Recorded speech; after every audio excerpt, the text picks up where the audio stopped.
राधा वल्लभ श्री हरिवंश श्री वृंदावन श्री वंचन श्री वृंदावन धाम की जय। हमारे प्यारे सदगुरुदेव भगवान की जय। गुरुदेव की आज्ञा अनुसार ब्रह्म मुहूर्त में मेरे दिन की शुरुआत हो जाती है और अपने घर का सारा काम निपटा लेती हूँ जल्दी से। बाद में मैं थोड़ी सी रेस्ट ले लेती हूँ। जैसे कि आप देख रहे हैं अभी 12 बज गए हैं और 12 बजे से मेरी हो जाती है दोपहर की दिनचर्या, जिसमें मुझे बहुत सारा काम होता है। हालांकि मैं दिन का बहुत सारा काम कर भी लेती हूँ, सारा ही काम करती हूँ घर का, और दोपहर को भी बहुत काम होता है। मैं प्रॉपर 12 बजे उठ जाती हूँ और अपना घर का काम निपटाने के लिए शुरू हो जाती हूँ, क्योंकि सबसे पहले मैं अपना घर का काम करती हूँ, उसके बाद ही मैं अपनी श्री जी की सेवा के लिए तैयार होती हूँ। क्योंकि मेरा मानना है कि सेवा से पहले अगर घर का सारा काम हो गया ना, तो माइंड एकदम रिलैक्स हो जाता है, एक भी टेंशन नहीं रहती है। मैं आराम से जितना टाइम ले सकती हूँ अपनी पूजा के लिए। तो इसलिए आज मैं आपके साथ अपनी दोपहर की दिनचर्या शेयर करूंगी। बेसिकली दोपहर की दिनचर्या सबकी क्या ही होगी कि यही है कि लंच रेडी करना है और अपने फैमिली मेंबर्स को लंच करवाना है। पर जो भक्त होते हैं ना, कृष्ण डिवोटीज हो गए, हमारे प्रियालाल जी के बहुत भक्त होते हैं, इनकी जो रूटीन होती है ना वो हमें औरों से अलग करती है। इसलिए मैंने अपनी रूटीन कभी शेयर नहीं की आपसे। मैं हाँ अष्टयाम सेवा की जरूर शेयर करती हूँ कि कैसे हमें अपनी श्री जी प्रियालाल जी की सेवा करनी है। और आज फर्स्ट टाइम मैं अपनी दोपहर की रूटीन शेयर कर रही हूँ। जैसे कि आपने देखा 12 बजे से उठकर मैं रेडी हो जाती हूँ, अपने आप को फ्रेश करती हूँ और उसके बाद इतने में ना 12:15 इजीली हो जाते हैं और फिर मैं करने लग जाती हूँ माला। सभी को पता है जो राधा वल्लभ संप्रदाय से जुड़े हुए हैं, जो राधा वल्लभ संप्रदाय के हैं, उन्हें सभी को पता है कि हमने 11 माला करनी होती है राधा वल्लभ श्री हरिवंश की। गुरुदेव की आज्ञा अनुसार मैं भी 11 माला करती हूँ। कई बार दिन में टाइम नहीं निकलता है, बहुत बिजी होती हूँ, पर फिर भी टाइम निकाल के करना पड़ता है। अगर कई बार हम बाहर होते हैं, हमारे पास माला नहीं होती है, तो कोई बात नहीं, आप काउंटर जरूर यूज कीजिए।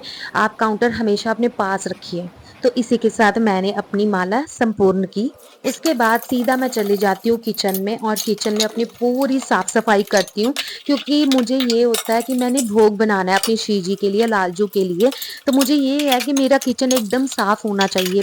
भोग के जो बर्तन होते हैं वो भी अलग से होने चाहिए, पर कई बारी क्या होता है ये पॉसिबल नहीं हो पाता। तो इसके लिए गुरुदेव ने हमारे बहुत अच्छा इसका समाधान बताया है। उनका कहना है कि आप वही बर्तन यूज कर सकते हैं, पर हाँ आपके पास पहले यमुना जल होना चाहिए। यमुना महारानी से आप उन बर्तन को एक बार अच्छे से उनका या तो छिड़काव कर लोगे या तो उससे ही धो लोगे। तो इसलिए आप ऐसे बर्तन यूज कर सकते हैं। मैंने तो अपनी किचन को अच्छे से साफ कर लिया।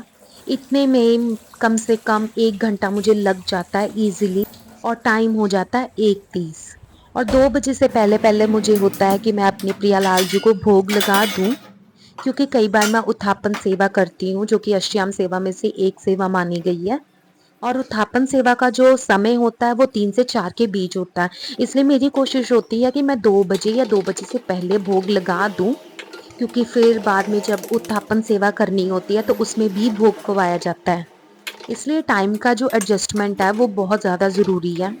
कई बार हमारी लाइफ इतनी बिजी हो जाती है, हम इतने ज़्यादा बिजी हो जाते हैं, तो हमारे पास टाइम नहीं रहता सेवा के लिए भी। इसके लिए मैंने आपको पहले भी बताया था, आप बंटा का यूज़ कीजिए, उसमें ड्राई फ्रूट्स रखिए। और हाँ, अपनी अष्ट सखियों को मानसिक सेवा ज़रूर बताएं कि आप मेरी श्री जी की ये सेवा ज़रूर कर देना। तो हमारी अष्ट सखियाँ वो सेवा संपूर्ण करती है। देखते देखते 2 बज गए और मैंने अपने प्रियालाल जी का भोग बना लिया और अब मैं जाऊंगी उनको भोग पवाने। गर्मी के कारण मैं अपने प्रियालाल जी को दूसरे कमरे में लेकर जाती हूँ जहाँ पर एसी है, ताकि उन्हें बिल्कुल भी गर्मी ना लगे।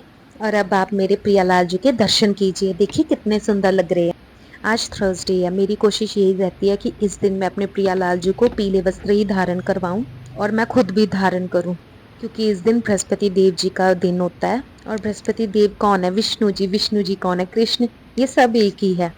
और अब मैं पवाऊंगी भोग, मेरी श्री जी से प्रार्थना करके, प्रियालाल जी से प्रार्थना करके उनको मैं अब भोग पवाने जाऊंगी। गर्मी के अनुसार ही मैं अपने भगवान को भोग पवाती हूँ।